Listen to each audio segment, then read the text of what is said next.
তোমরা সবাই মিলে ঠকিয়েছো আমাকে, সবাই মিলে আমাকে মিথ্যে বলেছো, বোকা বানিয়েছো। তোমাদের কারোর কাছে আমার ইচ্ছের কোনো দাম নেই। মেঘ এত জোরে চিল্লিয়ে কথা বলায় সবাই অবাক চোখে মেঘের দিকে তাকালো। মেঘ কথাটা বলেই দৌড়ে উপরে চলে গেল। ওরা সবাই উপরে তাকিয়ে আরো অবাক হলো, কারণ মেঘ রুমে না গিয়ে ছাদের দিকে যাচ্ছে। ওরা সবাই একে অপরের মুখ চাওয়াচাই করে নিজেরাও মেঘের পেছনে পেছনে দৌড় দিল। মেঘ ছাদে এসে রেলিং এর উপরে দাঁড়ালো। ঠিক তখনই আহান এসে মেঘকে টান দিয়ে রেলিং এর উপর থেকে নামিয়ে শক্ত করে জড়িয়ে ধরলো। মেঘ ধাক্কা দিয়ে আহানকে নিচে থেকে ছাড়িয়ে নিল, তারপর চিল্লিয়ে বলল, ডোন্ট টাচ মি, খবরদার একদম ছবে নামে। আপনি আমায় ঠকিয়েছেন, আমার ইমোশন নিয়ে গেম খেলেছেন। মেঘের কথা শুনে আহান অসহায় কণ্ঠে বলল, এছাড়া আমার আর কোনো উপায় ছিল না মেঘ। আমি তোমাকে ছাড়া কিছুতেই বাঁচতে পারবো না। তুমি কেন এসব করছো আমি জানি না, আর জানতেও চাই না। আমি শুধু এইটুকু জানি তোমাকে আমার চাই অ্যাট এনি কস্ট। মেঘ আবার চেঁচিয়ে বলল, বাট আমি আপনাকেই চাই। কতবার বলবো আমি আপনাকে ভালোবাসি না, আমার মনে আপনার জন্য কোনো ফিলিংস নেই। আমি আপনার থেকে দূরে থাকতে চাই। কেন বুঝতে পারছেন না আপনি? মেঘের কথা শুনে আহানের রাগ উঠে গেল। ও মেঘের কাছে এগিয়ে এসে ওর বাহু চেপে ধরে রাগী কণ্ঠে বলল, তুমি কেন আমার থেকে দূরে থাকতে চাও? কি করেছি আমি? এতগুলো বছর ধরে পাগলের মতো তোমাকে ভালোবেসে গেছে, আর তুমি তুমি সব কিছু জেনেও আমাকে দূরে ঠেলে দিচ্ছ। আমি ভেবেছিলাম সবটা জানার পর তুমি হয়তো তোমার ভুলটা বুঝতে পেরে আমাকে কাছে টেনে নেবে, কিন্তু তুমি এখনো আগের মতো একই কথা বলে যাচ্ছ। মেঘ তাচ্ছিল্য হেসে বলল, ভালোবাসা? কিসের ভালোবাসা বলুন তো? আপনি তো আমাকে কখনো ভালোই বাসেননি। যদি ভালোই বাসতেন তাহলে আজকে এভাবে ঠকিয়ে আমাকে বিয়ে করতে পারতেন না, আমার ইচ্ছের দাম দিতেন। কেউ যদি কাউকে ভালোবাসে তাহলে সব সময় তার ভালোবাসার মানুষটার ভালো থাকার কথা চিন্তা করে। আর আপনি তো শুধু নিজের কথা ভেবে গেছেন। যখন দেখেছেন আমি বিয়েতে রাজি হইনি, তখন জোর করে মিথ্যে বলে আমাকে বিয়ে করে নিয়েছেন। হিয়ান, রিয়ান, আহির, মিহির ওরা অবাক হয়ে মেঘের কথা শুনছে। আহান হতবিহ্বল চোখে মেঘের দিকে তাকিয়ে আছে। ও ভাবতে পারেনি মেঘ শেষ পর্যন্ত ওর ভালোবাসা নিয়ে সন্দেহ করবে। ও শুকনো একটা ঢোক গিলে বলল, তুমি এখন কি চাও মেঘ? আহানের প্রশ্ন শুনে মেঘ সোজাভাবেই বলল, ডিভোর্স। আপনাকে ডিভোর্স দিয়ে আমি আমার ভালোবাসার মানুষটাকে বিয়ে করতে চাই। মেঘের কথা শুনে সবার মাথায় আকাশ ভেঙে পড়ল। আহান দুকদম পিছিয়ে গেল। ও বোকার মতো মেঘের দিকে তাকিয়ে আছে।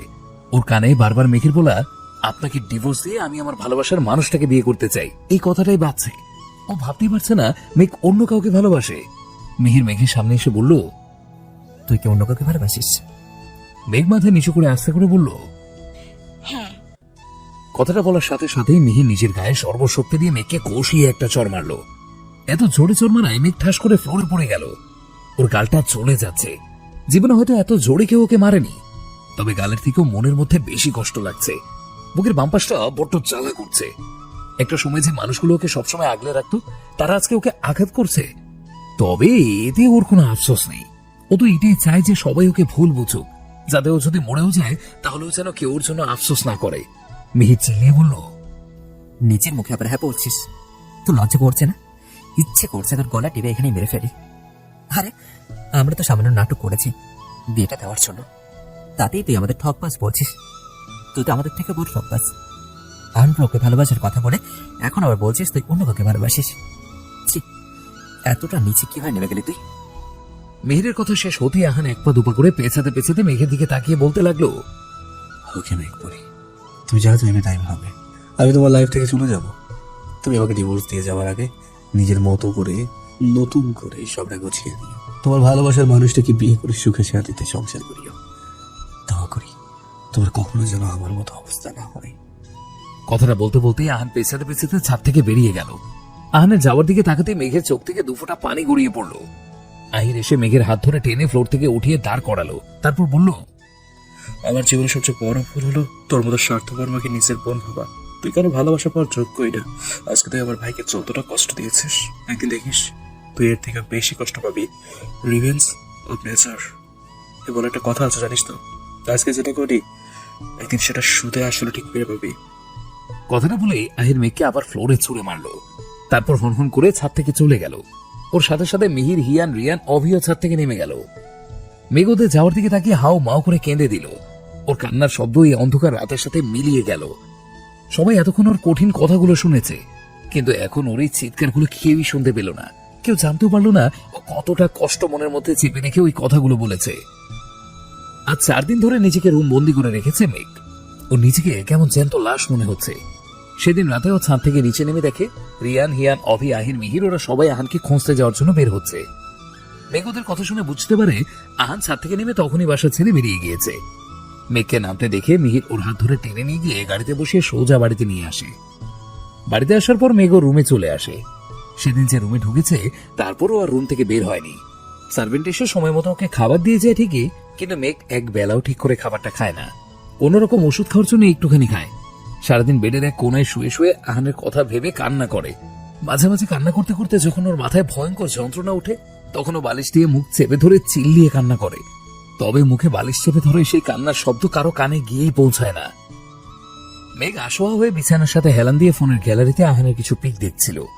তখনই ও রুমের দরজা কেউ এসে নক করলো। মেঘ ভাবলো সার্ভেন্ট হয়তো খাবার নিয়ে এসেছে, তাই ও ফোনটা বিছানায় রেখে দরজা খুলতে চলে গেল।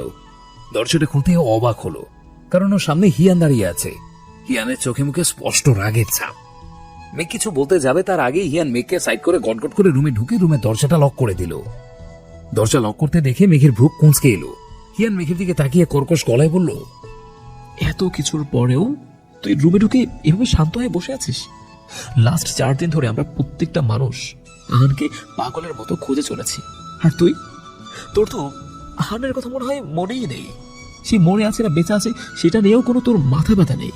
কি সুন্দর নিজের রুমে বসে আরামসে খাচ্ছিস, ঘুমাচ্ছিস, একটা ভালো ভাবছিস না তোর থেকে এত বড় আঘাত পাওয়ার পরেও ওই ছেলেটার কি অবস্থা হয়েছে? হিয়ানের কথা শুনে মেঘ বিস্ফোরিত চোখে ওর দিকে তাকালো। তারপর কামাকামা কণ্ঠে বলল, ভাইয়াকে 4 দিন ধরে খুঁজে চলেছ মানে? ভাইয়া এখন কোথায় আছেন? হিয়ান শক্ত কণ্ঠে বলল, জানি না কোথায় আছে, তবে বাংলাদেশে নেই, ও অন্য কোনো কান্ট্রিতে গিয়েছে, ওর ফোনটাও বন্ধ। কথাটা শুনে মেঘ থপ করে ফ্লোরে বসে পড়ল। ওর মাথাটা কেমন খালি খালি লাগছে। ও ভাবতেই পারেনি আহান কাউকে কিছু না বলে এইভাবে দেশ ছেড়ে চলে যাবে। হিয়ান আবারও বলল, 4 দিন ধরে আমরা সবাই হন্য হয়ে ওকে খোঁজে চলেছি। আমাদের যত সোর্স ছিল সবাইকেই কাজে লাগিয়ে দিয়েছি, কিন্তু সেদিন ফার্ম হাউস থেকে বের হওয়ার পর ওকে আর কেউ দেখেনি। একটু আগে ওর পিএ জানালো ও নাকি দেশ ছেড়েই চলে গিয়েছে, আর কোথায় গিয়েছে কাউকে কিচ্ছুই বলে যায়নি। হিয়ানের কথা শেষ হতেই মেঘ হাও মাও করে কেঁদে দিল। মেঘকে কাঁদতে দেখে হিয়ান অবাক হলো। ও ভাবতে পারেনি আহানের চাওয়ার খবর শুনে মেঘ কাঁদবে। হিয়ান অবাক হলে ওর মন একটু নরম হলো না। ও বিদ্রুপের স্বরে বলল, কাঁদছিস কেন? তোর তো খুশি হওয়ার কথা। তুই তো এটাই চেয়েছিলি যাতে আহান তোর থেকে দূরে চলে যায়, আর তুই তোর নিউ বয়ফ্রেন্ডকে বিয়ে করে সুখে শান্তিতে সংসার করতে পারিস। মেঘ কাঁদতে কাঁদতে চিল্লিয়ে বলল, না, আমি কখনো চাইনি উনি আমার থেকে দূরে চলে যান। আমি তো সারা জীবন ওনার সাথেই থাকতে চেয়েছিলাম। হিয়ান দাঁতে দাঁত চেপে বলল, তোর এই ন্যাকামোগুলো এখন একটু বাদ দে প্লিজ। এসব না এখন আমার আর সহ্য হচ্ছে না। এতই যখন সাথে থাকতে চেয়েছিলি, তাহলে অন্য ছেলের সাথে রিলেশনে গেলি কেন? আহানকে এইভাবে ঠকালি কেন? মেঘ আগের থেকেও আরো জোরে চেঁচিয়ে বলল, আমি কোনো রিলেশনে যাইনি, কাউকে ঠকাইনি। আমার ব্রেন টিউমার হয়েছে, তাই এসব নাটক করতে বাধ্য হয়েছি। মেঘের কথাটা কানে আসার সাথে সাথেই হিয়ান দুকদম পিছিয়ে গেল। তারপর কাঁপা কাঁপা কণ্ঠে বলল, কি বলছিস এসব? তোর ব্রেন টিউমার আসবে কোথা থেকে? তুই নিজের দোষ ঢাকার জন্য আমাকে মিথ্যা বলছিস, তাই না? আমি জানি তুই আমাকে মিথ্যা বলছিস। হিয়ানের কথা শুনে মেঘ ওর দিকে তাকিয়ে নাসূচক মাথা নাড়ালো। তারপর ফ্লোর থেকে উঠে টেস্টের সব রিপোর্টগুলো হিয়ানকে দেখালো। সব রিপোর্ট দেখার পর হিয়ান বাকশূন্য হয়ে গেল। ওরা সবাই মিলে মেঘকে কত কিছু বলেছে, অথচ কেউ একটা বারো মেঘের এত বড় সমস্যাটা আন্দাজ করতে পারেনি। হিয়ান কিছুক্ষণ থম মেরে বসে থেকে মেঘকে বলল ও সবাইকে সবটা জানিয়ে দেবে, কিন্তু মেঘ অনেক কষ্টে হিয়ানকে বুঝিয়ে সুঝিয়ে কাউকে কিচ্ছুটি বলতে বারণ করলো। হিয়ান প্রথমে রাজি না হলেও পরে মেঘের কথা শুনে রাজি হয়ে গেল। মেঘ বলেছিল ও যেদিন পুরোপুরি সুস্থ হয়ে যাবে সেদিন ও নিজেই সবাইকে সত্যিটা জানাবে। তার 1 সপ্তাহ পর মেঘ বাসা সবাইকে জানায় ও আর এই বাসায় থাকতে চায় না। ওর বয়ফ্রেন্ডের সাথে অন্য আলাদা একটা বাসায় থাকতে চায়। সবাই মেঘের কথা শুনে সাফ সাফ মানা করে দেয়, কিন্তু মেঘ কারো কোনো কথায় পাত্তা না দিয়ে সবার সাথে মিসবিহেভ করে বাসা থেকে বের হয়ে আসে। কারণ এখানে থাকলে ওর অসুস্থতার কথা সবাই জেনে যেত। বাসা থেকে বের হওয়ার আগেই মেঘ নিউ জব আর ফ্ল্যাটের ব্যবস্থা করেছিল। ও বাসা থেকে বের হয়ে সোজা গিয়ে নিজের ফ্ল্যাটে ওঠে। কিছুদিন পর অফিসে জয়েন করে। প্রথম ওর কাজগুলো বুঝতে একটু সমস্যা হতো, ধীরে ধীরে সবকিছু ঠিক হয়ে যায়। অফিস জয়েন করার 1 মাস পর মেঘ ওর ভার্সিটি চেঞ্জ করে ফেলে। সাথে ওর ফোনের সিম কার্ডও চেঞ্জ করে ফেলে। হিয়ান ছাড়া বাকিদের সাথে যোগাযোগ করে বন্ধ করে দেয়। এই 2 বছর মেয়েকে ডাক্তার দেখানো থেকে শুরু করে ওর থেরাপি, মেডিসিন সবকিছুর খরচ হিয়ান দিয়েছে। নিজের সাধ্যমতো মেয়েকে সবসময় বেস্ট ট্রিটমেন্টটা দেওয়ার চেষ্টা করেছে। যখনই মেঘ একটু অসুস্থ হয়ে পড়তো, হিয়া নিজের সব কাজ ফেলে রেখে ওর কাছে ছুটে যেত। আর মেঘ যতক্ষণ পর্যন্ত না বেটার ফিল করতো, ততক্ষণ পর্যন্ত হিয়ান ওর পাশ থেকে এক পাও নড়তো না। বর্তমান হিয়ান মেঘের মাথায় এক হাত রেখে বলল, কাঁদছিস কেন বড়িটা? ভয় পাস না, আমি আছি তো, তোর কিছু হতে দেব না আমি। মেঘ হিয়ানকে আরো শক্ত করে জড়িয়ে ধরে বলল, ভীষণ ভয় লাগছে ভাইয়া, মনে হচ্ছে আমি কখনো আর আমার কাছের মানুষগুলোকে দেখতে পারবো না। মেঘ, 2টা বছর একা একাই ফাইট করেছিস নিজের এই অসুখটার সাথে, আর আজকে শেষ মুহূর্তে এসে এরকম বোকা বোকা কথা বলছিস। ইনশাআল্লাহ দেখিস কিচ্ছু হবে না তোর। একবার সার্জারিটা হয়ে যাক, তারপরে তুই আবার আগের মতো ঠিক হয়ে যাবে। হিয়ানের কথা শেষ হতেই মেঘ হিয়ানকে ছেড়ে দিল। তারপর হিয়ানের দিকে ম্লান হেসে বলল, আমাকে সান্ত্বনা দিচ্ছ ভাইয়া? থাক, দিতে হবে না। আমার ডক্টরের সাথে কথা হয়েছে, উনি বলেছে সার্জারিতে আমার লাইফ রিস্ক আছে, বাঁচার চান্সই কম। মেঘের কথা শুনে হিয়ান মাথা নিচু করে ফেলল। ওর চোখের কোণে পানি চিকচিক করছে। মেঘ একটা দীর্ঘশ্বাস ফেলে বলল, আহানকে আমি আমার লাইফ থেকে দূরে পাঠিয়ে দিয়ে ভালোই করেছিলাম, কারণ 2টা বছর আমি যেই যন্ত্রণা সহ্য করেছি, আহান যদি আমাকে অতটা কষ্ট পেতে দেখতো, কখনো সহ্য করতে পারতো না। আহান কেন, বাকিরা কেউই সহ্য করতে পারতো না। তার থেকে ওরা আমাকে ভুল বুঝে আমার থেকে দূরে থেকেছে, সেটাই ভালো হয়েছে। ওরা ভেবেছে আমি ওদের ছেড়ে ভীষণ ভালো আছি। আমি এখন আর ওদের এই ভুলটা ভাঙাতে চাই না। এতদিন যেটা ভেবে এসছে, যতদিন পর্যন্ত বেঁচে থাকবো ততদিনও না হয় এটাই ভাববে। এটুকু বলে মেঘ একটু থামলো। তারপর আবারও বলল, আমার একটা কথা রাখবে ভাইয়া? ধরে নাও এটাই আমার শেষ আবদার। শেষ আবদার কথাটি শুনেই হিয়ান অসহায় দৃষ্টিতে মেঘের দিকে তাকালো। মেঘ নিচু স্বরে বলল, ভাইয়া ভাইয়া, আমার যদি কখনো কিছু হয়ে যায়, তাহলে ওদের সত্যিটা বলবে না প্লিজ। ওরা এতদিন যেমন ভেবে এসছে যে আমি স্বার্থপর, ঠকবাজ, ক্যারেক্টারলেস একটা মেয়ে, আমার যাওয়ার পরেও না হয় সেটাই ভাবলো। ওরা সত্যিটা যদি জানতে পারে, তাহলে সবাই খুব কষ্ট পাবে। তার থেকে আমাকে খারাপ ভেবে না হয় সবাই আমাকে ভুলে গেল। সবার ভালোর জন্য না হয় কিছু কথা অজানাই থেকে গেল। আমি না হয় একটা খারাপ মেয়ে হয়ে পৃথিবী থেকে বিদায় নিলাম, কেউ আমার জন্য নাই বা দোয়া করলো, কিন্তু দিন শেষে ওরা সবাই ভালো তো থাকবে, আর ভুলে যাবে এই স্বার্থপর খারাপ মেয়েটাকে। কথাটা বলে মেঘ আর এক মুহূর্ত ওখানে দাঁড়ালো না। দ্রুত পায়ে ছাদ থেকে নিচে নেমে গেল। এদিকে হিয়ানের চোখ থেকে পানি গড়িয়ে পড়ছে। এত চেষ্টা করার পরেও কি শেষ রক্ষা হবে না? আহানের কাছে কি মেঘকে আর ফিরিয়ে দিতে পারবে না? কেউ কি কোনোদিন জানতে পারবে না এই 2 বছরে ওরা সবাই যতটা কষ্ট পেয়েছে, তার থেকে 1000 গুণ বেশি কষ্ট মেঘ পেয়েছে? সত্যি কি সবার সবকিছু অজানাই থেকে যাবে? কথাগুলো ভাবতে ভাবতেই হিয়ান রেলিং এর সাথে হেলান দিয়ে ফ্লোরে বসে পড়ল। মেঘ ছাদ থেকে নেমে সোজা নিজের রুমে চলে আসলো।